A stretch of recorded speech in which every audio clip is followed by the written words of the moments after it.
আসসালামু আলাইকুম। আজকে আমরা শুরু করব গুণগত রসায়ন। ঠিক আছে, তো গুণগত রসায়নে আমরা যেটা শিখব সেটা হচ্ছে এর বেসিক কিছু জিনিস আমাদের জানা দরকার। তার মধ্যে পরমাণু আর পরমাণুর বিভিন্ন কণিকা সম্পর্কে। ঠিক আছে, পরমাণুর কণিকা সম্পর্কে যেহেতু আমরা জানবো, পরমাণু কি জিনিস সেটা আমাকে জানতে হবে। ঠিক আছে, আমাকে জানতে হবে মৌল এবং বিভিন্ন ধরনের মৌলিক কণিকা সম্পর্কে। তো এই প্রত্যেকটা জায়গাতেই আপনার ইন ডিটেলস কেসগুলো সম্পর্কে ধারণা রাখা লাগবে, আদারওয়াইজ আপনাকে ভবিষ্যতে বিভিন্ন এমসিকিউ মিস হতে থাকবে আপনার। ঠিক আছে,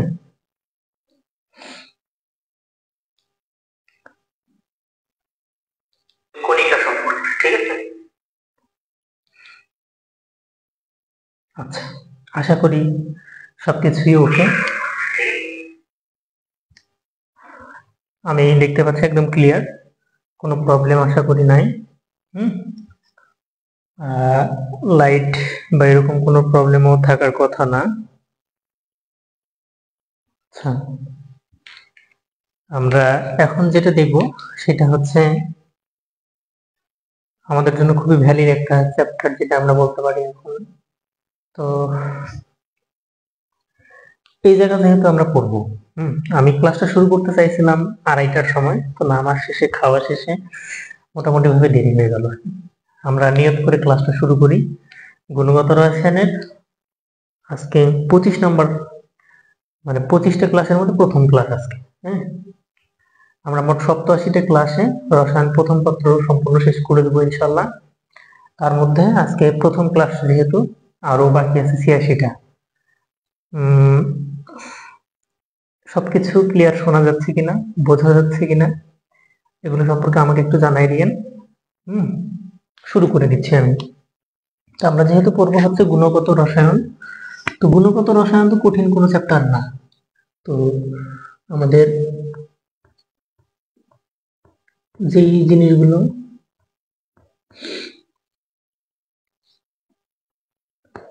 সম্পর্কে আমরা জানবো, দেখুন ফেসবুক লাইভ ক্লাস।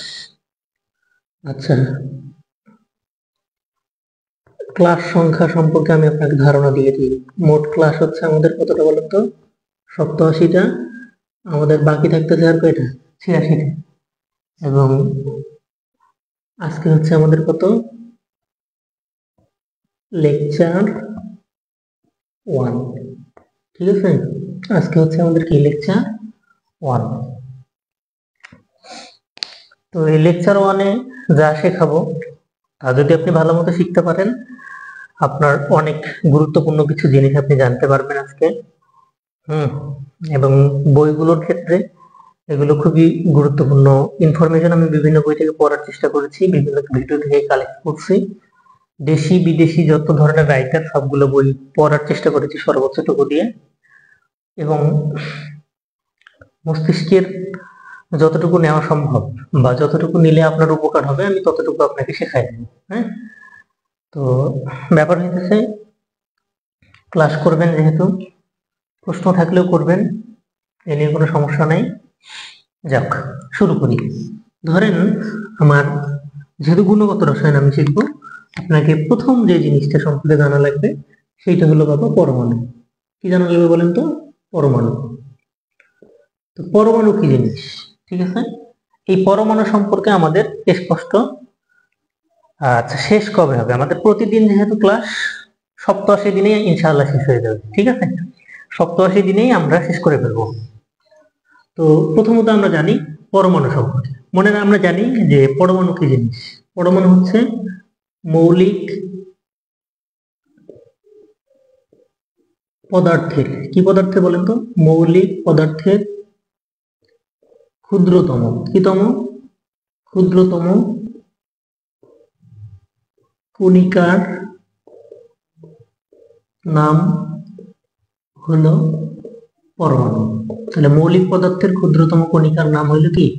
পরমাণু। ঠিক আছে, এর মধ্যে আপনি মনে রাখবেন যে পরমাণুর কোনো স্বাধীন অস্তিত্ব নেই।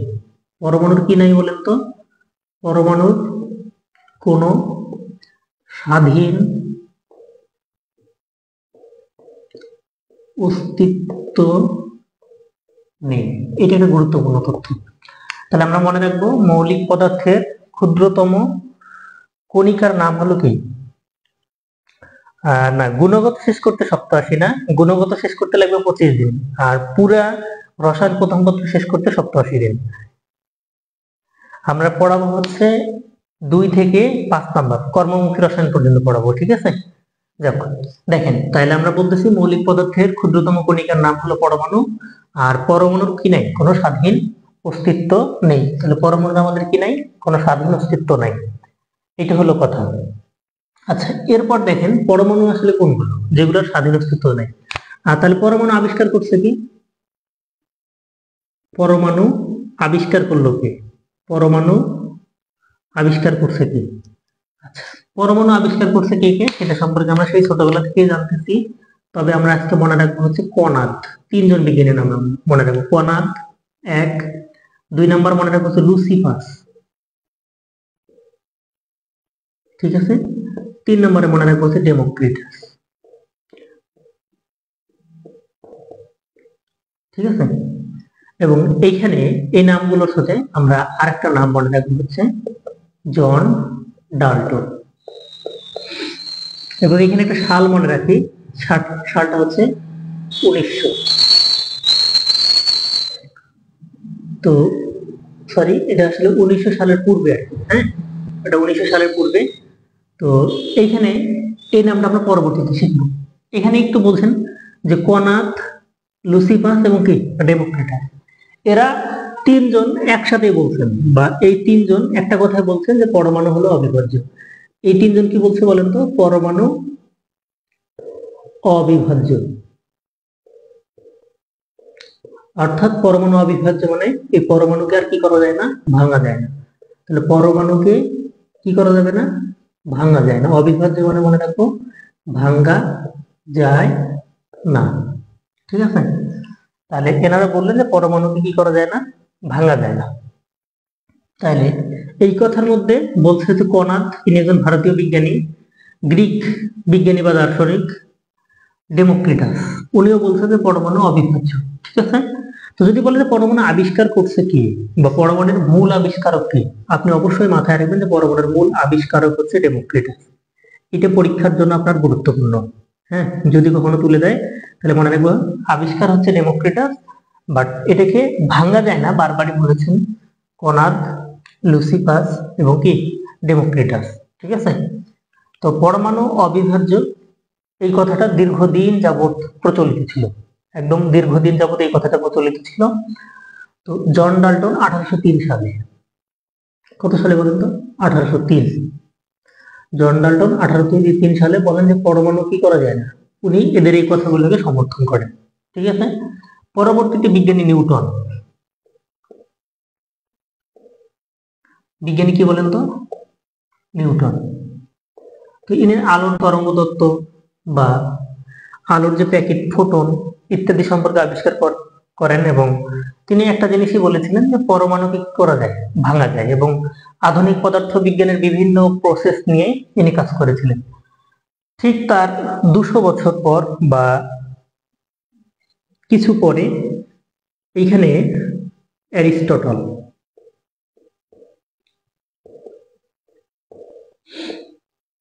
অ্যারিস্টটল কি করছেন? অ্যারিস্টটল বলছেন যে পৃথিবীতে যত পদার্থ আছে, পৃথিবীতে যতগুলো পদার্থ বা যত বস্তুকণা, যতগুলো পদার্থ বা বস্তুকণা আছে, সবগুলো কিছু জিনিস দিয়ে তৈরি। সেই জিনিসগুলো কি কি আমরা একটু দেখবো, হ্যাঁ? সবগুলো হচ্ছে, আমরা 9, 10 এর বই পড়ছিলাম যে মাটি, পানি, বায়ু এবং কি আগুন দিয়ে তৈরি। তাহলে পৃথিবীতে যা কিছুই আছে মাটি, পানি, বায়ু এবং কি আগুন দিয়ে তৈরি, ঠিক আছে? তো মাটি, পানি, বায়ু এবং আগুন সম্পর্কে যদি আমি আপনাকে বলতে যাই, মাটি, পানি এবং বায়ু বা আগুন সম্পর্কে, তো এখানে ইনি একটা কমন বা মুদ্রা কথা বলছেন যে পৃথিবীতে যা কিছু আছে সবগুলো হচ্ছে অবিচ্ছিন্ন পদার্থ দিয়ে তৈরি। কি বলেন তো? অবিচ্ছিন্ন পদার্থ দিয়ে কি তৈরি। এবং লাস্ট লাইন আমরা এখান থেকে বলতে পারি যে ইনি একমাত্র মানুষ বলেন যে পরমাণুকে কি করা যায়, ভাঙা যায়। বিভিন্ন পরীক্ষা নিরীক্ষার মাধ্যমে আস্তে আস্তে এগুলা ভাঙন সৃষ্টি হয় এবং এগুলো সম্পর্কে একটা বেসিক কনসেপ্ট দাঁড় করানো শুরু হতে থাকে। প্রত্যেক বিজ্ঞানী তাদের চিন্তাধারাকে প্রসারিত করতে শুরু করেন এবং এগুলো সম্পর্কে কথা বলতে থাকেন। তো আমরা মনে রাখবো যে পরমাণু আবিষ্কারক হচ্ছে ডেমোক্রিটাস এবং পরমাণু অবিভাজ্য এই কথা তিনটা বলেছেন কনরাড, লুসিফাস এবং ডেমোক্রিটাস। এবং পরবর্তীতে এদের কথাটাকে সমর্থন করেন ব্রিটিশ ইংলিশ ইংরেজ একজন শিক্ষক, এই জন ডাল্টন একজন শিক্ষক ছিলেন। 1803 থেকে 1808 মানে সমসাময়িক 1808 সাল, ঠিক হ্যাঁ। উনি কি বলেন যে পরমাণু অবিভাজ্য এবং উনি আরো বলার চেষ্টা করেন যে সবগুলো মৌলই সমানভাবে তৈরি এবং এদের একই পদার্থের একই ধরনের কালার হবে ইত্যাদি ইত্যাদি কথাগুলো বলতে থাকেন ইনি। তো এগুলো খুব বেশি গুরুত্বপূর্ণ না।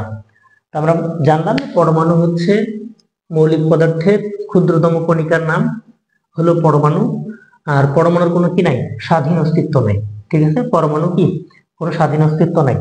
আমরা কি পরমাণু দেখছি না, পরমাণু এতটাই ক্ষুদ্র যে খালি চোখে দেখা যায় না এবং তা ইলেকট্রন মাইক্রোস্কোপ দিয়ে দেখতে হয়। ঠিক আছে, আচ্ছা নেক্সট আমরা পরমাণুর বিভিন্ন কণিকা সম্পর্কে আমরা জানবো। কারণ যেহেতু পরমাণুকে এখন পরমাণুকে ভাঙা যায় সেহেতু এটা নিয়ে আমরা একটু কথা বলি। পরমাণুকে যদি আমরা ভাঙি, দেখেন আমরা পরমাণুকে যদি কি করি, ভাঙি, পরমাণুকে ভাঙলে আমরা মোট 3 ধরনের কণিকা পাবো। কয় ধরনের বলেন তো? 3 ধরনের। এটা তো আমরা সবাই জানি এবং এটা আমরা পড়ছি দীর্ঘদিন যাবত। পরমাণুকে ভাঙলে মোট 3 ধরনের কণিকা পাবো। একটা মনে রাখবো হলো স্থায়ী কণিকা, কি পাবো? স্থায়ী। 2 নম্বরে আমরা পাবো হচ্ছে অস্থায়ী কণিকা। আর 3 নম্বরে আমরা পাবো স্থায়ী অস্থায়ী, আর একটা হচ্ছে আমরা পাবো কম্পোজিট। তাহলে পরমাণুকে ভাঙলে আমরা পাবো স্থায়ী কণিকা, অস্থায়ী কণিকা এবং কি বলতো কম্পোজিট কণিকা। তো স্থায়ী কণিকা সম্পর্কে তো আমাদের কোনো সমস্যা নেই। স্থায়ী কণিকা সম্পর্কে আমরা সবাই জানি, মনে রাখতে পারি হচ্ছে PeN নাকি, এইভাবে মনে রাখা যায় না। আমি এগুলো যেহেতু আমরা জানি, এগুলো নিয়ে আমি আসলে কোনো সন্দেহে যাচ্ছি না। মনে রাখবো হচ্ছে ইলেকট্রন, মনে রাখবো হলো প্রোটন এবং লাস্ট হচ্ছে আমাদের কি বলতো নিউট্রন। তাহলে পরমাণুকে ভাঙলে আমরা মোট 3টা পাবো, একটা স্থায়ী কণিকা, একটা হচ্ছে অস্থায়ী কণিকা, আর একটা হচ্ছে কি কম্পোজিট কণিকা। এই অস্থায়ী কণিকার সংখ্যা হচ্ছে আমাদের 100 এর কাছাকাছি। কত বলেন তো? 100 এর কাছাকাছি। ঠিক আছে, তো এর মধ্যে আমরা 8টা মনে রাখবো। ঠিক আছে, আমরা কয়টা মনে রাখবো? 8টা। এই 8টা আমাদের একটু কষ্ট করে মুখস্থ করে ফেলতে হবে। তো মনে রাখবো হচ্ছে নিউট্রিনো। ঠিক আছে, তারপরে মাথায় রাখতে হবে আমাদের নিউট্রিনো, হ্যাঁ, নিউট্রিনো, অ্যান্টি নিউট্রিনো,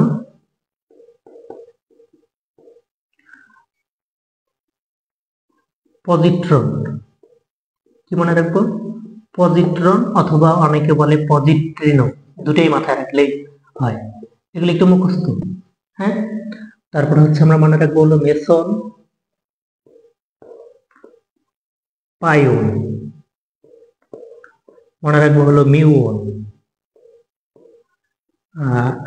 বোসন,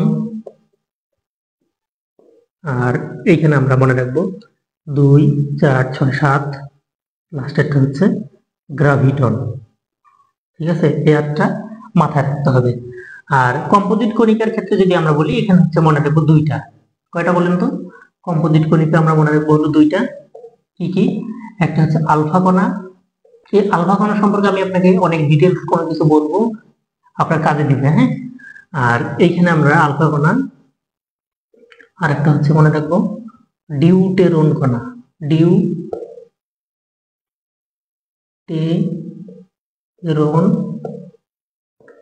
কণা। তাহলে এগুলা, তবে এইখানে আপনারা দেখেন প্রোটন এবং নিউট্রন আছে নাকি? এই প্রোটন আর নিউট্রন এটার শ্রেণী বিভাগ যদি আপনি দেখেন, এই প্রোটন এবং নিউট্রন এই দুইটা থেকে আমি আপনাকে একটা জিনিস বলি, এখানে এই প্রোটন এবং নিউট্রন, এখানে আমি এই শ্রেণী বিভাগটা আমি আপনাকে বলি যে প্রোটন প্লাস নিউট্রন এই সম্পর্কে একটু জানার চেষ্টা করবেন। প্রোটন এবং কি বলেন তো নিউট্রন। প্রোটন এবং নিউট্রনকে যদি আমরা ভাঙি তাহলে আমরা পাবো হলো কোয়ার্ক। আমরা 9-10 এর বইয়ে পড়ে আসছিলাম ফিজিক্সে, এখানে আবার বলতেছি প্রোটন আর নিউট্রনকে ভাঙলে আমরা কি পাবো বলেন তো? প্রোটন আর নিউট্রনকে ভাঙলে আমরা যেটা পাবো সেটা হলো কোয়ার্ক। এই কোয়ার্ককে যদি আপনি ভাঙেন তাহলে হচ্ছে দুই ধরনের কোয়ার্ক পাবেন। কয় ধরনের কোয়ার্ক পাবেন? দুই ধরনের। আমি আপনাকে এই শ্রেণী বিভাগটা দেখে এটা ভালো মতো বুঝেন। তাহলে কোয়ার্ক হচ্ছে দুই ধরনের, একটা হচ্ছে স্থায়ী কোয়ার্ক আর একটা হচ্ছে অস্থায়ী কোয়ার্ক। তাহলে স্থায়ী কোয়ার্ক আবার দুই ধরনের। স্থায়ী কোয়ার্ক আবার কয় ধরনের বলেন তো? দুই ধরনের। একটা হচ্ছে আপ কোয়ার্ক আর একটা মনে রাখবেন হলো ডাউন কোয়ার্ক। একটা আপ কোয়ার্ক আর একটা কি ডাউন কোয়ার্ক। অস্থায়ী কোয়ার্ক আমাদের হচ্ছে চার ধরনের। কয় ধরনের? চার ধরনের। তো এখানে মনে রাখবেন হচ্ছে টপ, যেহেতু টপ আছে তার মানে কি উপর থাকলে তো নিচ থাকবে নাকি, টপ থাকলে বটম। আর একটা মনে রাখবেন হচ্ছে স্ট্রং আর একটা মনে রাখবেন হচ্ছে চার্ম। এই হলো কোয়ার্ক। তাহলে আমাদের এই কোয়ার্ক সম্পর্কে আমরা যতটুকু জানছি। তাহলে আমি আপনাকে শ্রেণী বিভাগ সম্পর্কে যদি একটু বলি, দেখেন স্থায়ী কণিকা হচ্ছে তিনটা, ইলেকট্রন, প্রোটন এবং কি নিউট্রন। এই প্রোটন আর নিউট্রন মিলে মানে এদেরকে যদি আমরা ভাঙি তাহলে আমরা পাবো হচ্ছে কোয়ার্ক। ঠিক আছে? কোয়ার্ককে ভাঙলে আমরা আরো দুই ধরনের কণা পাবো, একটা স্থায়ী একটা হচ্ছে অস্থায়ী কোয়ার্ক। ঠিক আছে? স্থায়ী কোয়ার্ক হচ্ছে আপ কোয়ার্ক এবং হচ্ছে ডাউন কোয়ার্ক। অস্থায়ী কোয়ার্কের মধ্যে আমাদের আছে top quark, bottom quark, strong quark এবং কি চার্ম কোয়ার্ক। এরপরে দেখেন আমরা লাস্ট বলেছিলাম মানে এরপরে বলছিলাম অস্থায়ী কণিকা। অস্থায়ী কণিকার মধ্যে আছে অ্যান্টিনো, অ্যান্টিনিউট্রিনো, পজিট্রন বা পজিট্রিনো, মেসন, পাইওন, মিউন, বোসন এবং কি গ্রাভিটন। ঠিক আছে? আর কম্পোজিট কণিকা দুইটা, একটা আলফা কণা আর একটা হচ্ছে কি ডিউটেরিয়ন কণা। তো এই যে এত কিছু আমি আপনাকে বোর্ডে লিখে দিয়েছি, এত কিছুর মধ্যে সবচেয়ে গুরুত্বপূর্ণ কোনগুলো? এই গুরুত্বপূর্ণ 8টা মাথায় রাখবেন, এই দুইটা মাথায় রাখবেন, এবং এগুলো আবিষ্কার করছে কে, কিভাবে এসেছে সেই সম্পর্কে আপনার বিস্তারিত জানা লাগবে। ঠিক আছে? তো সেই সম্পর্কে যদি আমরা জানি তার আগে আমরা একটা জিনিস শিখে রাখি। এইখানে দেখেন, এইখানে দেখেন, এইখানে যদি আমি আপনাকে বলি যে প্রোটনের চার্জ, এখানে একটা প্রশ্ন শিখে রাখি আমরা যে প্রোটনের চার্জ +1, কিন্তু নিউট্রনের চার্জ, কিসের চার্জ বলেন তো? নিউট্রনের চার্জ 0 কেন? ঠিক আছে? নিউট্রনের চার্জ কি বলেন তো 0 কেন? ব্যাখ্যা করো। এটা আপনি শুধুমাত্র এই কোয়ার্ক থেকেই জানতে পারবেন, এবং সঞ্জিত কুমার গুহ স্যারের বইয়ে আগের বইগুলোতে ছিল, বর্তমান বইটা আমি পড়ি নাই অবশ্য, আজকে এটা এখনো আছে আমার বিশ্বাস। এবং এই তথ্যটা কোন একটা বইয়ে ভালো আছে, আমি আপনাকে বলি অ্যাসপেক্ট সিরিজের অ্যাডমিশনের যে গাইড আছে, মানে কেমিস্ট্রি প্লাস, ওইখানে বলা আছে। ঠিক আছে?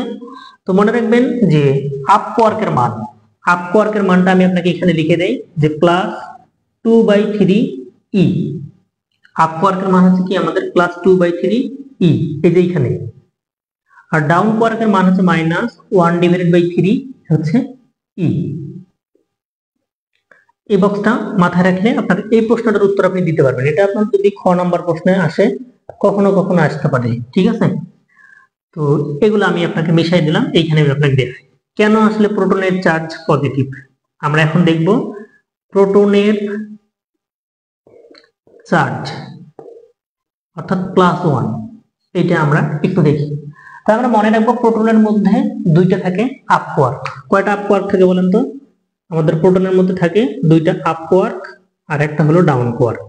ঠিক আছে? তাহলে প্রোটনের মধ্যে আমি কি বললাম, দুইটা থাকে আপ কোয়ার্ক আর দুইটা থাকে, একটা থাকে কি ডাউন কোয়ার্ক। তাহলে দেখেন দুইটা আপ কোয়ার্ক মানে হচ্ছে +2/3 +2/3, আর একটা যেহেতু ডাউন কোয়ার্ক তাই আমরা লিখে হচ্ছে মাইনাস কি বলেন তো 1/3 3। তো দেখেন এইখান থেকে আমরা এটা কিন্তু পেয়ে যাব। তো এইখান থেকে দেখেন আমাদের লসাগু যদি করি তাহলে হবে 3 3 3 কাটাকাটি তার মানে থাকে 2, 3 3 কাটাকাটি মানে থাকে +2, 3 3 কাটাকাটি তার মানে হবে -1। তাহলে আমাদের লাস্ট লাইন হবে 4 - 1 ডিভাইডেড বাই 3, দ্যাটস মিন হচ্ছে আমাদের পরবর্তীতে আসবে 3 ভাগ 3। তার মানে আমরা কি পাবো বলেন? তাহলে আমরা পাবো হচ্ছে 1e অর্থাৎ পজিটিভ। ঠিক আছে, তাহলে আমরা প্রোটনের চার্জ পজিটিভ সেটা আমরা এখান থেকে করতে পারি। এই বক্সটা আপনি কষ্ট করে মাথায় রাখলেই কাজ শেষ। এই জায়গাটুকুতেই আপনার কাজ শেষ। তাহলে আমরা বলতেছি যে প্রোটনের মধ্যে থেকে দুইটা থাকে আপ কোয়ার্ক আর একটা থাকে কি ডাউন কোয়ার্ক। তাহলে দুইটা আপ কোয়ার্কের মান হচ্ছে +2/3 +2/3, একটা ডাউন কোয়ার্কের জন্য -1/3 যে এখানে ডাউন কোয়ার্কের মান। তাহলে আমরা লিখবো হচ্ছে এভাবে। হ্যাঁ, আচ্ছা, তাহলে আমাদের জাস্ট নরমাল ক্যালকুলেশন করলে আমরা পাবো হচ্ছে পজিটিভ। এরপরে আমরা দেখব, এরপরে আমি আপনাকে এই জায়গাতেই দেখাই। হ্যাঁ, এটা যেহেতু এই জায়গায় দেখাইছি, আমি এটা আপনাকে এই জায়গাতে দেখাই যে নিউট্রনের চার্জ 0 কেন। নিউট্রনের চার্জ 0। তো আমরা মনে রাখবো নিউট্রনের মধ্যে ডাউন কোয়ার্ক থাকে দুইটা। কি কোয়ার্ক বলেন তো? ডাউন কোয়ার্ক থাকবে কয়টা? দুইটা। আর আপ কোয়ার্ক থাকবে একটা। তো ডাউন কোয়ার্ক দুইটার মান কত কত সেটা যদি আমরা দেখি, -1/3 -1/3 +2/3 আমরা তো জানি। তাহলে এখানে আমাদের লসাগু কত? 3। তাহলে হচ্ছে -1 3 3 মানে কি -1 +3 3 মানে কত? 2। তো আমরা এইখান থেকে যদি দেখি, দেখেন যে -1 -1 তার মানে হচ্ছে -2 +2 ডিভাইডেড বাই 3, +2 -2 কাটাকাটি তার মানে 0 ডিভাইডেড বাই 3, তার মানে কত আসে বলেন তো? 0। তার মানে কত আসতেছে? 0।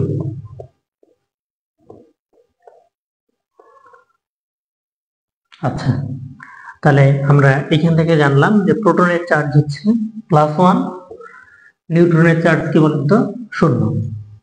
আশা করি এটা আমরা বুঝছি। নেক্সট আমরা পরবর্তীতে যাব এবং পরবর্তীতে আমরা আস্তে আস্তে বেসিক যে জিনিসগুলো আছে সেগুলো সম্পর্কে শিখব, যেমন হচ্ছে ইলেকট্রন, প্রোটন এবং কি নিউট্রন, এগুলো আমরা শিখব। আচ্ছা, দেখেন, আশা করি এই দুটো পারবেন। অস্থায়ী কোয়ার্ক সম্পর্কে আপনাকে তেমন কিছু বলার নেই। আমরা এই কম্পোজিট কণিকা সম্পর্কে কিছু কথা বলবো। তার আগে আপনি বোঝেন যে পরমাণু স্থায়ী কণিকা যে তিনটা আছে সেগুলো সম্পর্কে একটু ধারণা রাখেন। ঠিক আছে, এগুলো সম্পর্কে একটু ধারণা রাখেন। ধরেন আমি আপনাকে এখানে বলতেছি ইলেকট্রন। আমি এখন ইলেকট্রনের যদি আপনাকে ডিটেলস বলি, এটা হচ্ছে আমাদের ইলেকট্রন। এই যে এই ঘরটা, এটা হচ্ছে আমি বললাম হচ্ছে প্রোটনের, আর এই পাশে যেটা আছে সেটা হচ্ছে নিউট্রনের। তো এই বক্সটা মাথায় রাখলে আপনার কাজ হয়ে যাবে। ধরেন এখানে ইলেকট্রনের আবিষ্কারক,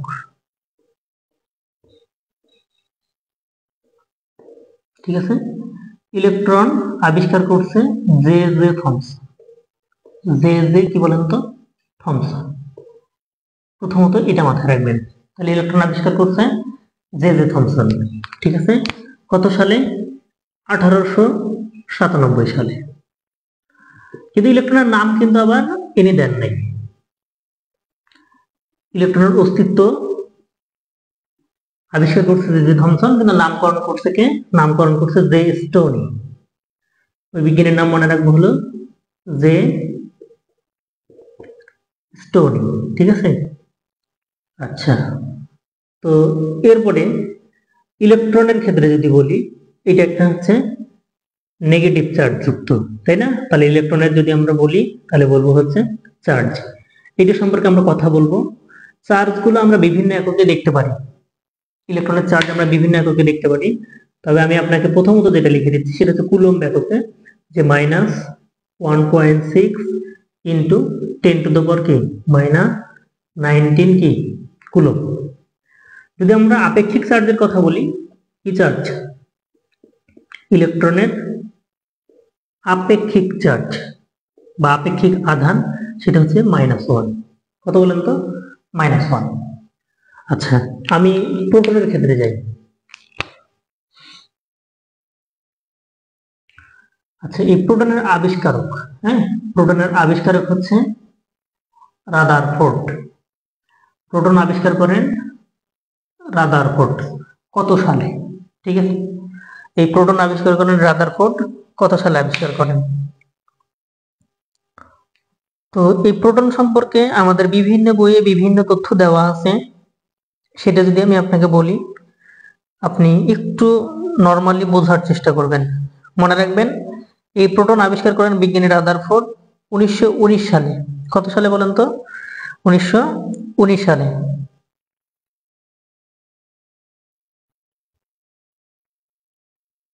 আচ্ছা, এখান থেকে একটু খেয়াল করেন, তাহলে এই রাদারফোর্ড আমি মনে রাখবো হচ্ছে, আচ্ছা সরি, এখানে প্রোটনের কথা বলতেছে যেহেতু, না? আচ্ছা, ঠিক আছে, ঠিক আছে, সমস্যা নেই। এই রাদারফোর্ড, এটা হচ্ছে আপনি মনে রাখবেন 1911। কত বলেন তো? 1911। আচ্ছা, এরপরে নিউট্রন। এরপরে নিউট্রনের আবিষ্কারক, এইখানে আমরা নিউট্রনের আবিষ্কারক যদি বলি, তাহলে সেক্ষেত্রে মাথায় রাখবো যে নিউট্রনের আবিষ্কার করছেন বিজ্ঞানী চ্যাডউইক। ঠিক আছে, 1911। আচ্ছা, আর এটা হচ্ছে আমরা মনে রাখবো 1932। ঠিক আছে, আবিষ্কার করছে কত সালে বিজ্ঞানী চ্যাডউইক? 1932 সালে।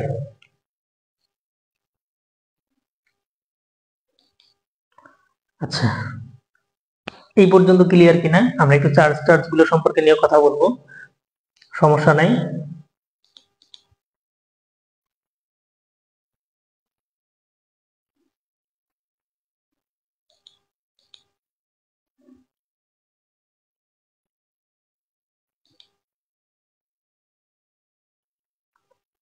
আচ্ছা,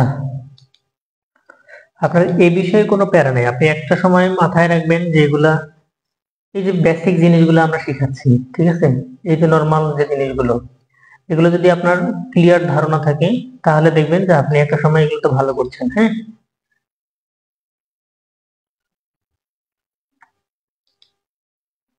যাক, তো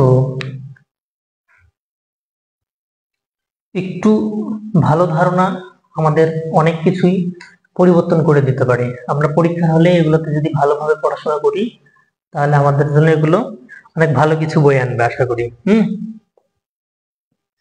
আচ্ছা, দেখেন, তাহলে আমরা এখানে বলতেছি, দেখেন এইখানে যদি ডিফারেন্স গুলো খেয়াল করেন, 1897, 1911, কয় বছর দেখেন তো ডিফারেন্স? 11, 12, 13, 14। দেখেন এইখান থেকে এটা ডিফারেন্স কত? 1932 নাকি? তার মানে হচ্ছে 32 থেকে যদি আপনি এক কাজ করেন, 11 বিয়োগ করেন, তাহলে 2, 3, 23, মোটামুটি 24 বছরের। হ্যাঁ, বা 23 বছর, এটা যেহেতু হচ্ছে তার মানে 24 ধরে নিন। তাহলে এই যে ডিফারেন্স গুলো আপনি যদি মনে রাখেন, তাও আপনার কাজে দিবে। তো এইখানে আমি আপনাকে কিছু বলি যে পজিটিভ রশ্মি যেটা, বা পজিটিভ চার্জ, এটা মূলত আবিষ্কারের ক্ষেত্রে অনেকগুলো কাহিনী ছিল। ঠিক আছে, তো ওই কাহিনী পড়ে আমাদের কোনো লাভ নাই। তাহলে দেখেন, এটা চার্জ হচ্ছে যেহেতু নেগেটিভ, তাহলে এটা চার্জ পজিটিভ চার্জ হবে, তাহলে 1 পয়েন্ট কত হবে? 6 ইন্টু 10⁻⁹ কি হবে? কুলম্ব। এবং এটার আপেক্ষিক চার্জ কি বলেন তো? এটার আপেক্ষিক চার্জ, এটার আপেক্ষিক চার্জ হচ্ছে আমাদের +1। এবং নিউট্রনের চার্জ আমরা সব সময় জানি কি বলেন তো? চার্জ 0, তাই না? এরপরে দেখেন ইলেকট্রনের ক্ষেত্রে ভর। ইলেকট্রনের কি বলেন তো? ভর। এই ভরগুলো একটু খেয়াল করেন। ইলেকট্রনের ভর আমরা জানি হচ্ছে 9.11 বা 9.10 ইন্টু 10⁻28 হলো কি গ্রাম। আর এটার ক্ষেত্রে আপনি মাথায় রাখবেন যে এটার ক্ষেত্রে ভর হচ্ছে,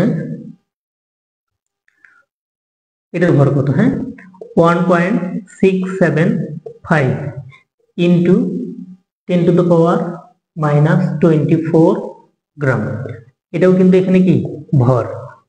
আর নিউট্রনের ভর, এটার একটা ভর আছে, সেটা হচ্ছে 0.672 ইন্টু 10⁻⁻24 কি গ্রাম। তাহলে এটা হচ্ছে আমাদের গ্রাম এককে। যদি আমরা এটা কেজি এককে নিয়ে যেতে বলে তাহলে গ্রামটাকে 1000 দ্বারা যদি আমরা ভাগ করে দিই তাহলে আমরা কেজিতে চলে যাবো। এটাকে যদি আমরা 1000 দ্বারা ভাগ করি কোথায় চলে যাবো? কেজিতে। এটাকে 1000 দ্বারা ভাগ করলে আমরা কোথায় যাবো? তো কেজিতে যাবো।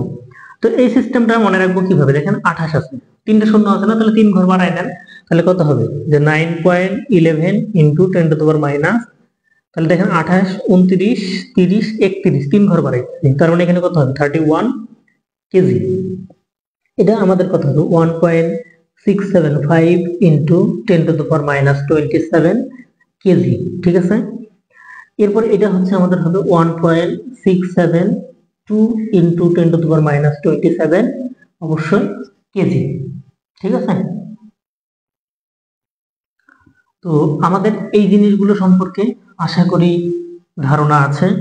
তবু আমি আরেকবার বলে দিলাম, কিন্তু এই চার্জের জন্য আমরা কিছু একক মাথায় রাখবো। চার্জের জন্য আমরা কি মনে রাখবো বলুন তো? কিছু একক মাথায় রাখবো,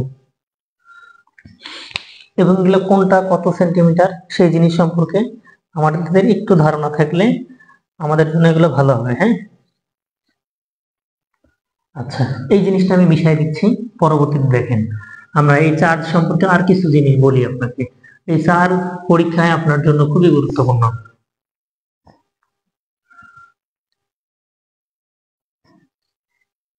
আচ্ছা, এই চার্জের এখানে আমরা শুধুমাত্র কুলম্ব এককে দেখাইছি। কি এককে দেখাইছি বলুন তো? কুলম্ব। চার্জের জন্য আরো দুইটা একক মনে রাখবেন, একটা হচ্ছে ই এম ইউ, আর একটা মনে রাখবেন হলো ই এস ইউ। এই দুইটা একক খুবই গুরুত্বপূর্ণ। একটা হচ্ছে ইএমইউ, ইএমইউ মানে হচ্ছে ইলেকট্রোম্যাগনেটিক ইউনিট। ইলেকট্রো, এম তে হচ্ছে আমাদের ম্যাগনেটিক, আর ইউতে হলো কি বলেন তো? ইউনিট, ঠিক আছে।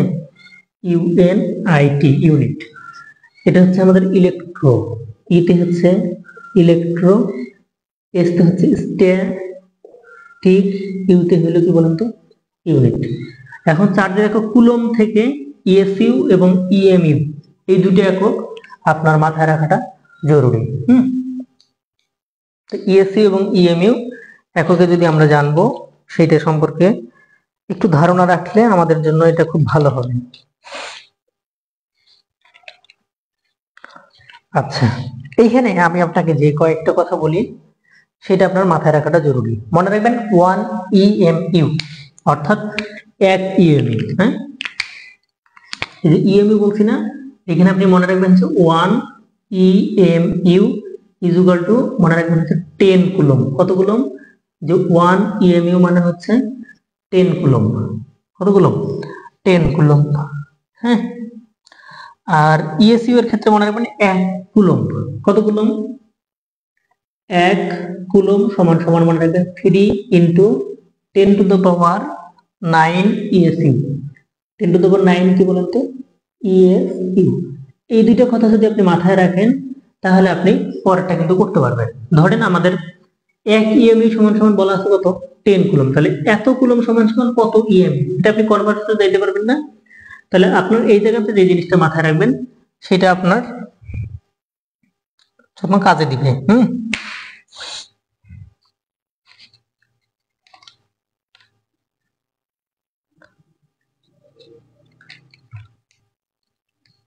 আচ্ছা, ইএমইউ এবং ইএসইউ এককে এই মানগুলো যদি আমরা একটু জানার চেষ্টা করি, দেখেন 1 কুলম্ব সমান সমান এত ইএসইউ, তাই তো? তাহলে সেক্ষেত্রে আমরা এটা যদি ইএসইউ এককে কুলম্ব মানে ইলেকট্রনের এবং প্রোটনের চার্জ দেখায় তাহলে কত হবে? তো এই চার্জগুলো সম্পর্কে আমি আপনাকে আরেকবার বলি। আপনি তাহলে দুইটা জিনিস এখানে মাথায় রাখবেন, এখানে এই সাইডে লিখে দিই। হ্যাঁ, এই সাইডে যেহেতু আমাকে আর লিখতে হবে না, তাহলে মনে রাখবেন হচ্ছে 1 ইএমইউ ইজ ইকুয়াল টু হচ্ছে কত কুলম্ব বাবা? 10 কুলম্ব। এই দুইটা মাথায় রাখলেই যথেষ্ট। আচ্ছা, তাহলে দেখেন এখানে চার্জ যদি আমরা বলি, এটা চার্জ হচ্ছে -4.8। আমরা কিন্তু ইএসইউ একক এটা লিখব ইনটু 10⁻, কত হবে? -10। 10⁻ কত হবে বলেন তো? -10 ইএসইউ। এই চার্জটা কুলম্ব একক হচ্ছে -1.6 ইনটু 10⁻19 কুলম্ব। আর ইএসইউ এককে হচ্ছে -4.8 × 10⁻10 কি ইএসইউ। আর এটা তাহলে কত হবে বুঝতেই পারছেন, জাস্ট প্লাস হবে, কত হবে প্লাস 4.8 × 10⁻10 ইএসইউ। আচ্ছা, এরপরে যদি আমরা এটা সম্পর্কে আর একটু জানার চেষ্টা করি, হ্যাঁ, সামান্যতম যদি আপনি জানেন আপনার জন্য উপকার হবে। হ্যাঁ, তাহলে এই দুটো আমরা লিখলাম। এরপর আমাদের আর কিছু জিনিস আমি আপনাকে বলি, সেটা সম্পর্কে আপনাদের জানা উচিত বলে আমি মনে করি, সেটা আমি আপনাকে দেখাই। হ্যাঁ, আমি একটা বই থেকে ইনফরমেশনটা নিতে পারি।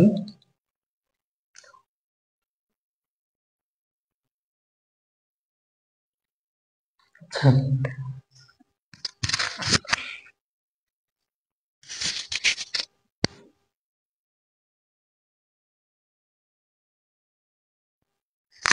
আচ্ছা, এখন আশা করি শোনা যাচ্ছে এবং দেখা যাচ্ছে। হ্যাঁ, তো এই গুণগত রসায়ন পড়তে আসলে আমাদের যে ঝামেলাগুলো হয় বা যে ঝামেলাগুলো থেকে আমরা কখনোই বুঝতে পারি না অনেক সময়, যে জায়গাগুলো, সেই জায়গাগুলো সম্পর্কে আমাদের একটা ডিটেলস ধারণা থাকা জরুরি। তো দেখেন, আমি আপনাকে বলি যে এদের ব্যাসার্ধ আমাদের কখনো কখনো গুরুত্বপূর্ণ হয়ে যায়। হ্যাঁ, যে পরমাণুর ব্যাসার্ধ কত, নিউক্লিয়াসের ব্যাসার্ধ কত, সেগুলো সম্পর্কে আমাদের একটা ডিটেলস ধারণা রাখাটা জরুরি। হ্যাঁ, তো এগুলো সম্পর্কে যদি আমি আপনাকে বলি তাহলে আপনি আশা করি বুঝতে পারবেন, সেটা আপনি একটু দেখেন। তাহলে আচ্ছা, প্রোটনের যে আবিষ্কারক, প্রোটন আসলে এটা 1911 না, এটা 1919 মনে রাখবেন। হ্যাঁ, তা আমি আপনাকে বলি যে পরমাণুর ব্যাসার্ধ, এগুলোর ব্যাসার্ধগুলো জরুরি। পরমাণুর ব্যাসার্ধ যদি আমাকে বলে যে পরমাণুর ব্যাসার্ধ কত, তাহলে আমরা মনে রাখবো যে 10⁻8 কি বলেন তো সেন্টিমিটার। এখন যদি আমাকে ইলেকট্রনের ব্যাসার্ধ বলে, এই ব্যাসার্ধগুলো একটু খেয়াল করেন, ইলেকট্রনের ব্যাসার্ধ, প্রোটনের ব্যাসার্ধ, সেটা যদি আমাকে বলে তাহলে কোনটা কত। তো আমাকে যদি বলা হয় যে প্রোটনের ব্যাসার্ধ বা ইলেকট্রনের ব্যাসার্ধ, এগুলোর প্রত্যেকটার ব্যাসার্ধ সেম। কি বললাম, প্রত্যেকটার ব্যাসার্ধ কি সেম, অর্থাৎ এটা হচ্ছে 1.4 × 10⁻13 সেন্টিমিটার। এটাও হচ্ছে কত বলেন তো 1.4 × 10⁻13 সেন্টিমিটার। এটা হচ্ছে আমাদের 1.4 × 10⁻13 সেন্টিমিটার। বাট যদি আমাকে কখনো নিউক্লিয়াসের ব্যাসার্ধ বলে, কার নিউক্লিয়াসের ব্যাসার্ধ বলে, সেক্ষেত্রে আমরা মাথায় রাখবো 10⁻12 থেকে 10⁻13, ঠিক আছে, সেন্টিমিটার। আচ্ছা, আশা করি বুঝছেন। তাহলে নিউক্লিয়াসের ব্যাসার্ধ, এটা হচ্ছে আমাদের নিউক্লিয়াসের ব্যাসার্ধ, এটা হচ্ছে আমাদের পরমাণুর ব্যাসার্ধ, আর এইখানে আমরা দেখাইলাম ইলেকট্রন, প্রোটন, নিউট্রন, এগুলো সবগুলোর ব্যাসার্ধ সেম। আচ্ছা, এরপর যদি আপনি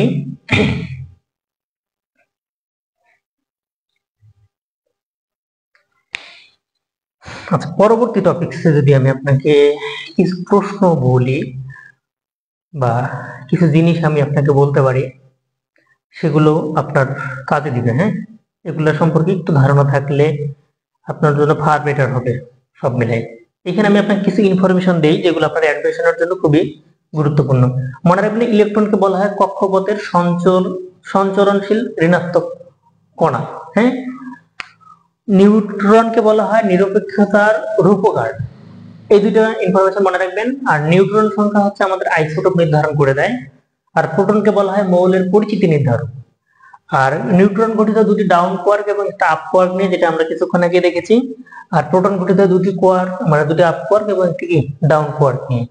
আপ কোয়ার্ক এবং ডাউন কোয়ার্ক নিয়ে আপনাকে বলা হয়েছে। আর এইখানে আপনার তেমন কিছু জানার নেই।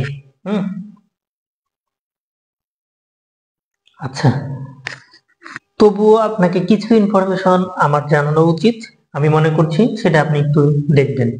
যদি আমি আপনাকে বলি যে 1000টি হাইড্রোজেনকে পাশাপাশি যদি আমরা রাখি তাহলে কত হবে, আর একটা হাইড্রোজেনের ব্যাসার্ধ কত, সেটা যদি আমি আপনাকে বলি, একটা হাইড্রোজেনের ব্যাসার্ধ কত, একটা হাইড্রোজেনের জন্য ব্যাসার্ধ বলি 1.00865 ন্যানোমিটার। কত বললাম, 1.00865 হাইড্রোজেন পরমাণুর ব্যাসার্ধ। হাইড্রোজেন পরমাণুর ব্যাসার্ধ, তাহলে হাইড্রোজেন পরমাণুর ব্যাসার্ধ যদি বলি তাহলে হচ্ছে বলবো 1.00866 ঠিক আছে।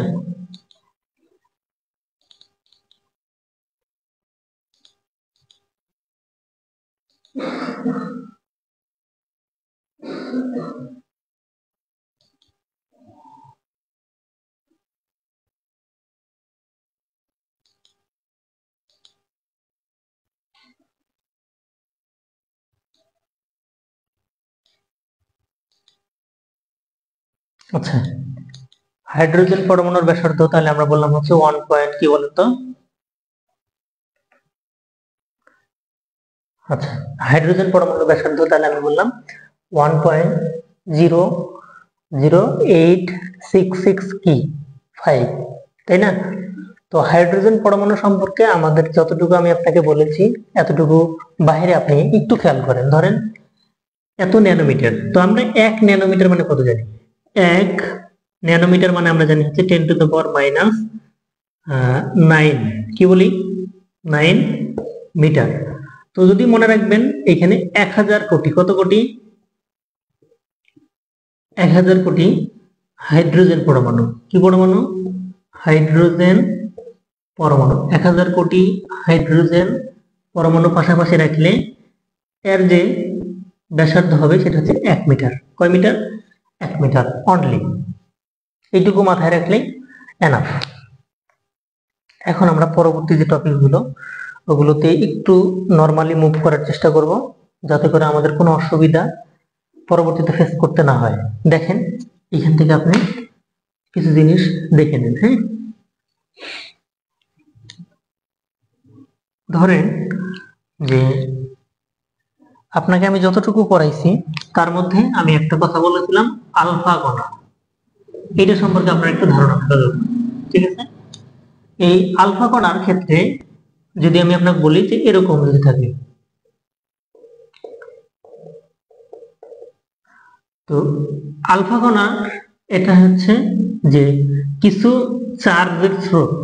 আলফা কণা আসলে কি নির্ধারণ করে দেয় যে আলফা রশ্মি বা আলফা কণা এরা হচ্ছে আমাদের কি বলেন তো ইলেকট্রনের চার্জের স্রোত হিসেবে কাজ করে। তাহলে দেখেন এগুলো স্রোতের মতো যাওয়া আসা করে, ঠিক আছে? আর একটা কথা আমি আপনাকে বলি, মিসকনসেপশন একটা, যে দ্বি ধনাত্মক, কি বলেন তো দ্বি ধনাত্মক হিলিয়াম নিউক্লিয়াস, এই কথাটা একটু গুরুত্ব সহকারে চিন্তা করে। দ্বি ধনাত্মক হিলিয়াম নিউক্লিয়াসকে কি বলে? ঠিক আছে, দ্বি ধনাত্মক হিলিয়াম নিউক্লিয়াসকে আমরা আলফা কণা বলি। কি বলে? আলফা কণা বলি। কিন্তু এই কথাটা ভুল, ঠিক আছে? কেন ভুল? এখানে বলে দিচ্ছি যে দ্বি ধনাত্মক হিলিয়াম নিউক্লিয়াসকে কি বলে? আলফা কণা বলে। এই ধারণাটা ভুল। এই ধারণাটা কেন ভুল আমি আপনাকে বলি। যদি আমরা দেখি যে কোনো একটা জায়গায়, আমরা যদি কোনো একটা জায়গায় শুধুমাত্র এই জিনিসটা দেখি যে দুইটা প্রোটন এবং দুই দিকে থাকে দুইটা নিউট্রন থাকে, তখন তাকে আমরা বলবো হচ্ছে আলফা কণা। এটা হচ্ছে কারেক্ট, ঠিক আছে? কি বলছি যে দুইটা প্রোটন এবং যদি কি দুইটা নিউট্রন আমরা কোনো জায়গায় দেখি তখন তার নাম হচ্ছে আলফা কণা। কিন্তু দ্বি ধনাত্মক হিলিয়াম নিউক্লিয়াসকে আলফা কণা বলি, এই ধারণাটা ভুল। কারণ শুধুমাত্র দ্বি ধনাত্মক হিলিয়াম নিউক্লিয়াসই আলফা কণা হতে পারে না, ঠিক আছে? ধরেন আমার কাছে যদি আপনি লিথিয়াম চিন্তা করেন, প্রোটন আছে কয়টা বলেন তো? 3টা। লিথিয়াম আমি আপনাকে বলি একদম নর্মাল একটা কণা, সেটা যদি আমরা বলি যে লিথিয়াম, এখান থেকে লিথিয়াম, তো আমরা জানি যে লিথিয়াম হচ্ছে 3 আর ভর সংখ্যা কত? ঠিক আছে, লিথিয়ামের ভর সংখ্যা হচ্ছে কত বলেন তো? 7, তাই না? 3 × 6 আর 1 7। তো আমরা এখান থেকে দেখি যে লিথিয়ামের ক্ষেত্রে এটা হচ্ছে আমাদের ভর সংখ্যা, এটা হচ্ছে আমাদের প্রোটন সংখ্যা বা পারমাণবিক সংখ্যা, এটাকে আমরা জেড দ্বারা প্রকাশ করি। তাহলে নিউট্রন নাম্বারটা কত হবে এখানে বলেন? নিউট্রন নাম্বার হচ্ছে কি 7 থেকে 3 বাদ দিলে হচ্ছে কত? 4, নাকি? তো এইখানে আমরা যে জিনিসটা দেখতে পাচ্ছি সেটা থেকে একটু বোঝার চেষ্টা করি। তাহলে হিলিয়ামের মধ্যে আমরা কি কি পাইলাম বলেন তো? প্রোটন কয়টা আছে? প্রোটন আছে তিনটা। প্রোটন আছে কয়টা? তিনটা। নিউট্রন আছে কয়টা? তাহলে হিলিয়ামের মধ্যে প্রোটন আছে আমাদের তিনটা।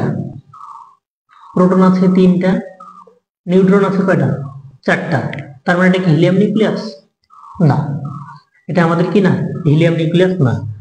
যদি আমি আপনাকে এভাবে বলতাম, যে আমি যদি আপনাকে ঠিক এভাবে বলতাম তাহলে হতো না। ধরেন আমি আপনাকে একটা এক্স মৌল বললাম, কি বললাম? একটা এক্স মৌল বললাম। এই মৌলের ক্ষেত্রে আমি আপনাকে বললাম যে মৌলটার দুইটা প্রোটন আছে, দুইটা নিউট্রন আছে, আর তিনটে কি আছে? ইলেকট্রন আছে। কথাটা বোঝেন যে আমি আপনাকে বললাম যে দুইটা প্রোটন আর দুইটা কি আছে? নিউট্রন আছে, আর তিনটা আছে কি? ইলেকট্রন। তো এইখান থেকে এই এক্স মৌলটা থেকে যদি আমি তিনটা পজিটিভ চার্জ নিয়ে আসি, অর্থাৎ ইলেকট্রন, এই পজিটিভ আর এই নেগেটিভ চার্জ কাটাকাটি হয়ে গেলে তখন থাকে দুইটা প্রোটন থাকে, দুইটা কি থাকে? নিউট্রন থাকে। তখন এটাকে আমরা বলবো হচ্ছে আলফা। আমি আবার বলি, বোঝেন যে আমি দেখলাম যে এই মৌলটা আছে, এই মৌলটার ক্ষেত্রে আমি বললাম যে প্রোটন সংখ্যা 2, আর ভর সংখ্যা হইল 4। তাহলে আর নিউট্রন সংখ্যা কত বলেন তো? 2 নাকি? কারণ ভর সংখ্যা থেকে এটা যদি আমরা বাদ দেই তাহলে আমরা নিউট্রন সংখ্যা পাইলাম 2। তাহলে আমাদের প্রোটন সংখ্যা এখানে 2, নিউট্রন সংখ্যা এখানে 2। তাহলে প্রোটন এবং নিউট্রন যদি কয়টা থাকে? প্রোটনও দুইটা, নিউট্রনও যদি দুইটা থাকে তখন তাকে আমরা আলফা গুণা বলি। এখানে ইলেকট্রন কয়টা আছে? ইলেকট্রন যেহেতু কি আছে? তিনটা আছে, তাই এখানে আমরা আরো তিনটা পজিটিভ চার্জ যুক্ত করলাম। ঠিক আছে? তাহলে এই 3+ আর এইখানকার তিনটা ইলেকট্রনের জন্য কি 3- কাটাকাটি, তাহলে আমাদের 0 হয়ে গেল। তখন এইটার নাম হয়ে যাবে আলফা। ঠিক আছে? এটার নাম হবে তখন কি? আলফা কণা। তো এই হলো অবস্থা, এটা আমাদের শেষ। আমরা নেক্সট যেটা সেটাতে যাই। আচ্ছা, আজকে আর আমাদের এতটুকু যতটুকু পড়াইছি, এইটুকু পড়লে আমরা অনেক কিছু শিখবো। তবে তার আগে আমি আপনাকে কিছু জিনিস সম্পর্কে, একটা মৌল সম্পর্কে ধারণা দিয়ে দিই। ধরেন এই একটা মৌল আমার এখানে আছে, একটা কি আছে বলেন তো? মৌল আছে। তো এইখানে আমরা উপরের দিকে যেটা আছে সেটা হচ্ছে এ, নিচের দিকে যেটা আছে সেটা হচ্ছে জেড, এটা হচ্ছে এম প্লাস মাইনাস, আর এখানে আমাদের আছে কি এন। এখন এই মৌলটা দ্বারা আমি আসলে কি বোঝানোর চেষ্টা করব আপনাকে, বা এই মৌলটা দ্বারা আপনি আসলে কি বোঝেন, এটার পরিচয় সম্পর্কে আপনার ধারণা থাকা লাগবে। হ্যাঁ,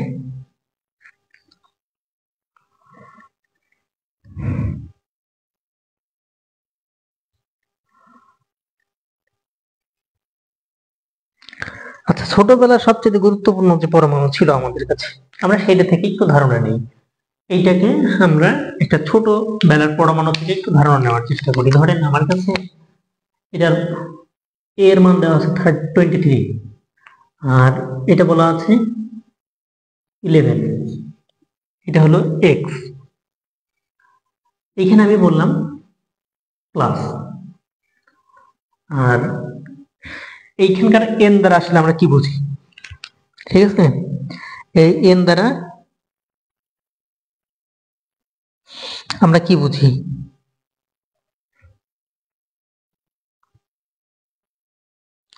এখানে অনুপস্থিত পরমাণুর সংখ্যা বোঝা যাক। তাহলে এই এন সম্পর্কে অতটা না জানলেও কোনো সমস্যা নাই। আপনি এখানে বোঝেন যে উপরের দিকে যেটা আছে সেটা হচ্ছে অ্যাটমিক ম্যাস বা ভর সংখ্যা। এটা দ্বারা আমরা এখানে বুঝবো যে এই মৌলটার হচ্ছে ভর সংখ্যা। কি সংখ্যা বলেন তো? ভর সংখ্যা। এই মৌলটার ভর সংখ্যা এখানে কত? ভর সংখ্যা হচ্ছে 23। এটাকে এ দ্বারা প্রকাশ করা হয়। ঠিক আছে? এই মৌলটার প্রোটন সংখ্যা, কি সংখ্যা? প্রোটন সংখ্যা। অথবা আপনি এখানে মাথায় রাখবেন পারমাণবিক সংখ্যা। মৌলটার এই দুটো জিনিস মাথায় রাখতে হবে। তাহলে আমরা প্রোটন সংখ্যা বা পারমাণবিক সংখ্যা এটা মাথায় রাখবো। এই মৌলটা হচ্ছে 11। এটাকে প্রকাশ করা হয় কি দ্বারা? জেড দ্বারা। এবং এইখানে দ্বারা এই যে এটা আমরা বুঝতেছি যে এম প্লাস মাইনাস, ঠিক আছে, এটাকে আমরা মনে রাখবো হচ্ছে ইলেকট্রন, মানে দানকৃত, অথবা আমরা মনে রাখবো হলো কি বলেন তো?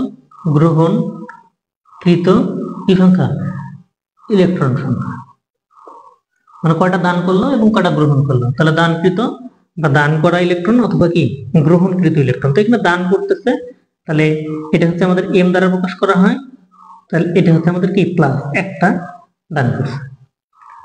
তো এইখানে আমি যদি সর্বশেষ আপনাকে জিনিসগুলো বলি, আপনি যদি একটু ক্লিয়ার কনসেপ্টে ধারণাগুলো নেন, আপনার জন্য আসলে এই কাজে দিবে। তো আমি আপনাকে এখানে দেখাচ্ছি, এখানে আমরা আরেকটা জিনিস বলতে পারি যে এই এ থেকে জেড যদি আমরা বাদ দিই, এ থেকে কি করি আমরা যদি জেডটা বাদ দেই, তাহলে আমরা যেটা পাবো সেটা হচ্ছে এন বা নিউট্রন সংখ্যা। নিউট্রন সংখ্যা 13 থেকে মানে 23 থেকে 11 বাদ দিলে হবে এখানে 12। ঠিক আছে, তাহলে আমরা এই এন দ্বারা এখানে কি বুঝতেছি, এন দ্বারা আমরা বুঝবো হচ্ছে নিউট্রন সংখ্যা। আমরা এই এন দ্বারা বুঝি নিউট্রন সংখ্যা, সেটা হচ্ছে আমাদের এখানে কত 12, হ্যাঁ এন দ্বারা। আচ্ছা, এইখানে আমাদের আর কিছু বাকি আছে কিনা, এখানে আমাদের আর কোনো কিছুই বাকি আমরা দেখতে পাচ্ছি না। তো এখানে আমি আপনাকে কথা বলি একটা, যদি আমাদের এরকম থাকে, এই একটা পরমাণু বললো বা যৌগমূলক বললো আমার এখানে, এইখানে যদি আমাকে ভর বের করতে বলে তখন আমি কি করব। তো এইটা থেকে আমরা উদাহরণটা থেকে আসি, ধরেন আমার কাছে আছে H2SO4, এই মৌলটার ক্ষেত্রে আমি আপনাকে বললাম যে ভর সংখ্যা কত, আচ্ছা এখানে 2 মাইনাস বললাম, এটার ভর সংখ্যা কত, এটা একটা প্রশ্ন। আর একটা প্রশ্ন হচ্ছে আর ইলেকট্রন সংখ্যা কত,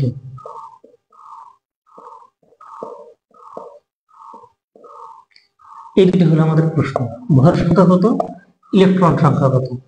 তাহলে কত কত হবে সেটা যদি আমাদেরকে জানতে চাই আমরা, তখন আমরা কি করব, তখন আমাদের করণীয়টা কি?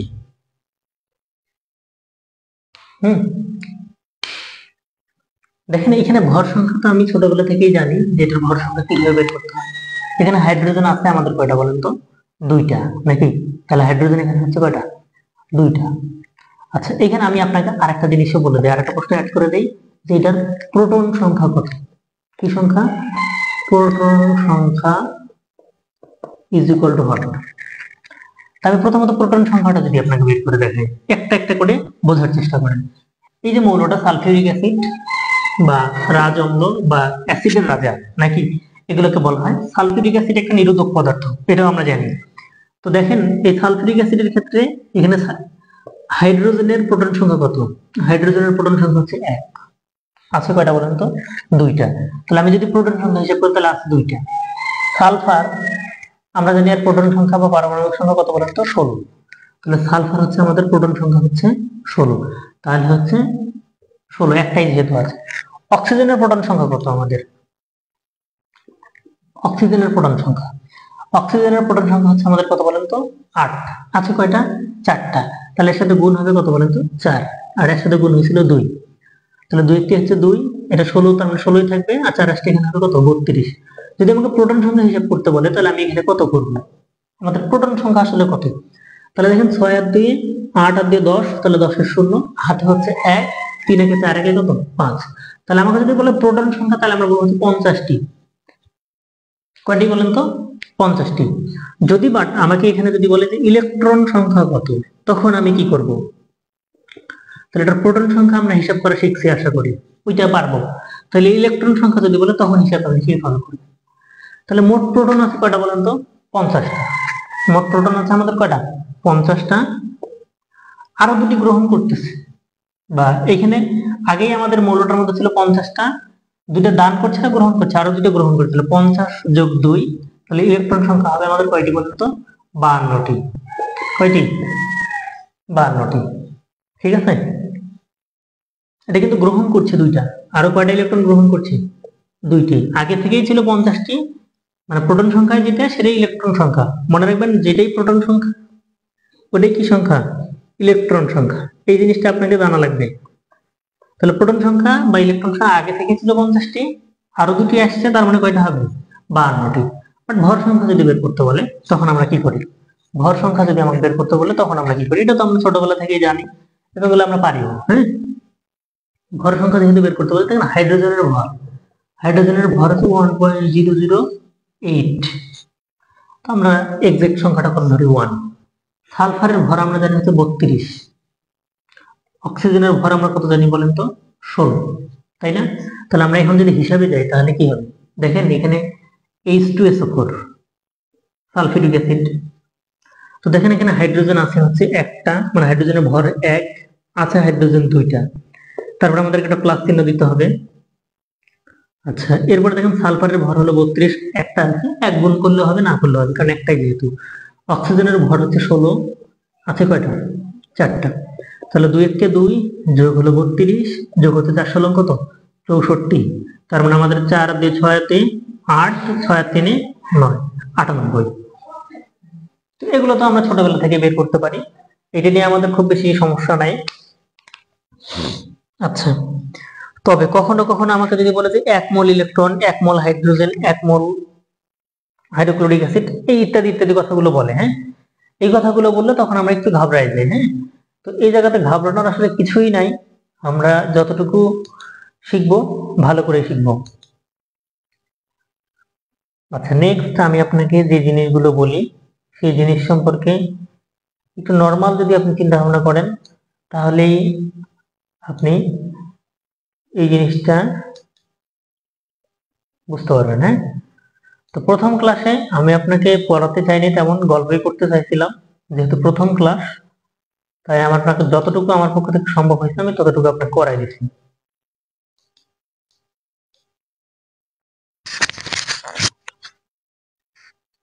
হ্যালো,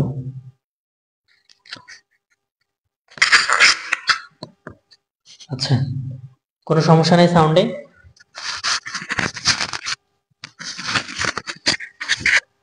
আচ্ছা, ঠিক আছে, আমরা নেক্সট যেটা দেখব সেটা সম্পর্কে একটু নর্মাল ধারণা রাখি।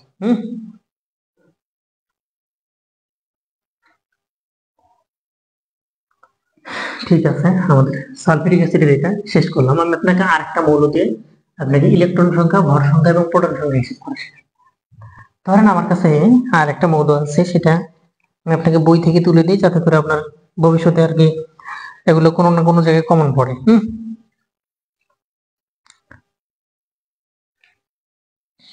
আচ্ছা, আমি একটা অ্যাডমিশনের বই থেকে নিই তথ্যগুলো, তাহলে আমাদের জন্য সুবিধা হবে।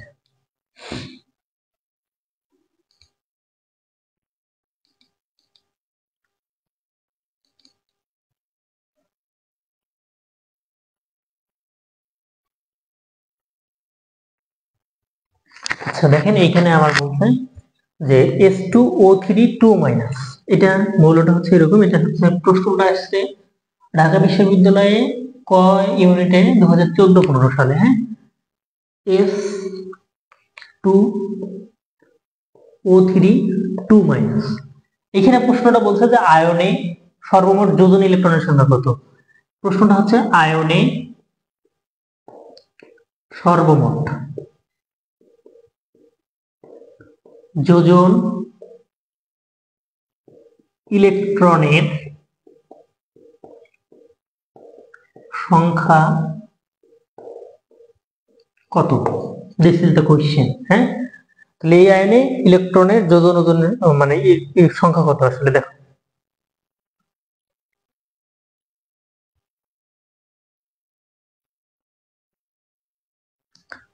আচ্ছা, যোজন ইলেকট্রন সম্পর্কে আমাদের ধারণা কেমন কি সেটা আসলে আমি জানি না কতজন জানে কিনা, সেটা একটু বলা উচিত মনে হয়, হ্যাঁ। তো যোজন ইলেকট্রনের সংখ্যা আমরা কিভাবে হিসাব করব? মনে রাখবেন, যোজন ইলেকট্রন সংখ্যা মানে হচ্ছে কোন একটা মৌলের যোজন সংখ্যা বা যোজন ইলেকট্রনের সংখ্যা গুণন যতগুলো সেই মৌলটা থাকবে সেটা, প্লাস এর সাথে যদি আরো থাকে তাহলে ওই মৌলটার যোজন ইলেকট্রনের সংখ্যা গুণ হচ্ছে যতগুলো থাকবে ততটা, প্লাস হচ্ছে দুইটা যদি আমাদের ঋণাত্মক হয় তাহলে যোগ করতে হবে 2, আর যদি আমাদের দুইটা কি হয় উম মানে প্লাস থাকে তাহলে মাইনাস করতে হবে 2। তাহলে এইখানে আমি আপনাকে বলি, ঠিক আছে।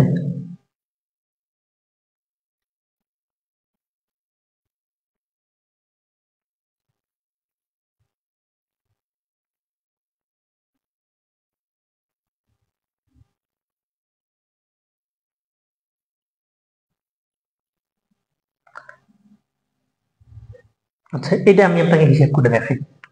এই মৌলটা হিসাব করে দেখাই। আমি আপনাকে সূত্রটা আগে বলি, মনে রাখবেন। যোজন ইলেকট্রন সংখ্যা, যোজন, কালো কালিতে লিখি, হ্যাঁ, যোজন ইলেকট্রন সংখ্যা, এটার জন্য হিসাবের জন্য কি সূত্রটা হবে? যোজন ইলেকট্রন সংখ্যা সমান সমান, মনে রাখবেন এখানে আমাদের সালফারের যোজন ইলেকট্রন সংখ্যা, সালফারের কি বলেন তো, যোজন ইলেকট্রন সংখ্যা প্লাস, আচ্ছা সরি, এখানে দেখেন সালফার আছে কয়টা? দুইটা, তার মানে একসাথে গুণ করতে হবে 2, ঠিক আছে। প্লাস চিহ্ন দিতে হবে অক্সিজেনের যোজন ইলেকট্রন সংখ্যা, অক্সিজেনের যোজন ইলেকট্রন সংখ্যা, অক্সিজেন আছে 3টা, গুণ করতে হবে 3। দেখেন এখানে দান করছে, গ্রহণ করছে, যেহেতু গ্রহণ গ্রহণ করছে, তাহলে গ্রহণ যদি করে তাহলে তার সাথে যোগ করতে হবে কয়টা গ্রহণ করছে? 2টা। এখানে ব্যাপার হচ্ছে সালফারের যোজন ইলেকট্রন সংখ্যা হচ্ছে 6। আপনি ছোটবেলায় এরকম করে করছিলেন, হ্যাঁ, আমার স্পষ্ট মনে আছে সপ্তম অধ্যায়ে রসায়নে, যে সালফারের যোজনী বের করছিলেন +6, ঠিক আছে। তো এইখান থেকে এটা বের করে নিতে হবে, তাহলে সালফারের হচ্ছে +6 গুণন আছে কয়টা? 2টা সালফার, ঠিক আছে। প্লাস অক্সিজেনেরও মনে রাখবেন 6 আছে কয়টা এখানে বলেন তো? 3টা, প্লাস হচ্ছে 2, তাহলে আমাদের 6 2 গুণ 12, 3 6 18, এর সাথে যোগ হবে আরো 2, তাহলে হচ্ছে 12 18, 8 আর 2 10 এর শূন্য হবে 32। কয়টি বলেন তো? 32টি। এটা হচ্ছে ঢাবি ডিইউ কয় ইউনিটের প্রশ্ন, হ্যাঁ, 14 15 সেশন। আচ্ছা, এইখান থেকে আমি আপনাকে বলি, পরবর্তীতে আমরা আরেকটা প্রশ্ন একটি পরমাণু, এগুলো সহজ, এগুলো পারবেন, কঠিন কোনো কিছু আছে? আচ্ছা, আলফা কণার ভর কত? বলছে আলফা কণার ভর কত। তো আমরা একটা প্রশ্ন সলভ করি, মানে এটা হচ্ছে আলফা কণার ভর কত যেহেতু বলছে, তো আলফা কণা বলতে আমরা নর্মালি যেটা বুঝি সেটা হচ্ছে হিলিয়ামের, যদি এটা মিসকনসেপশন, কখনো কখনো সেটা নাও হতে পারে, হ্যাঁ। আলফা কণা বলতে আমরা যেটা বুঝি সেটা হচ্ছে হিলিয়াম নিউক্লিয়াস, দ্বিধনাত্মক হিলিয়াম নিউক্লিয়াস। তো 2 4 মানে 4 2 হিলিয়াম প্লাস প্লাস, এটাই তো নাকি? তাহলে এখানে উত্তর কোনটা বলুন তো? আলফা কণা যেহেতু এটা, তাহলে এখানে ভর কোনটা? উপরেরটা না? এটাই হলো উত্তর। আচ্ছা, আর কোনো প্রশ্ন আমি দেখছি না, ক্লাসটা আর দীর্ঘায়িত না করি, এতে করে মানে প্রবলেম বেশি, হ্যাঁ। যাক, যতটুকু পড়াইছি এতটুকু যদি আপনি পড়েন, আপনার আশা করি কোনো কাছে। এখানে একটা শাস্ত্রে প্রশ্ন আছে যে নিউক্লিয়াসের ব্যাসার্ধ নিচের কোনটির পর্যায়ভুক্ত, মানে নিউক্লিয়াসের ব্যাসার্ধটা আসলে কত সেটা আপনার বলছে। তো নিউক্লিয়াসের ব্যাসার্ধ কত? 10⁻12 থেকে শুরু করে 10 কত -13। পরমাণুর ব্যাসার্ধ আমি বলে দিয়েছি আপনাকে 10⁻8 নাকি? আর ইলেকট্রন, প্রোটন এবং নিউট্রনের ব্যাসার্ধ আপনাকে বলছিলাম 1.4 × 10 কত -13 সেন্টিমিটার। যাক, এই ইনফরমেশন গুলো মনে রাখলে আপনার ইঞ্জিনিয়ারিং অ্যাডমিশন থেকে শুরু করে যতই অ্যাডমিশনই হোক না কেন, সবগুলোর জন্যই মানে ক্লিয়ার কনসেপ্ট আপনি ধারণা পেয়ে যাবেন, হ্যাঁ। তো এই প্রশ্নগুলো আপনার মাথায় রাখা জরুরি, ঠিক আছে। আমরা ঠিক রাত 10টায় আজকে ক্লাস করবো জৈব রসায়নের নামকরণের দ্বিতীয় পার্ট নিয়ে। আমাদের জৈব রসায়নটা এইভাবে চলছে। তো এই পর্যন্তই, ভালো থাকবেন, সুস্থ থাকবেন, আল্লাহ হাফেজ।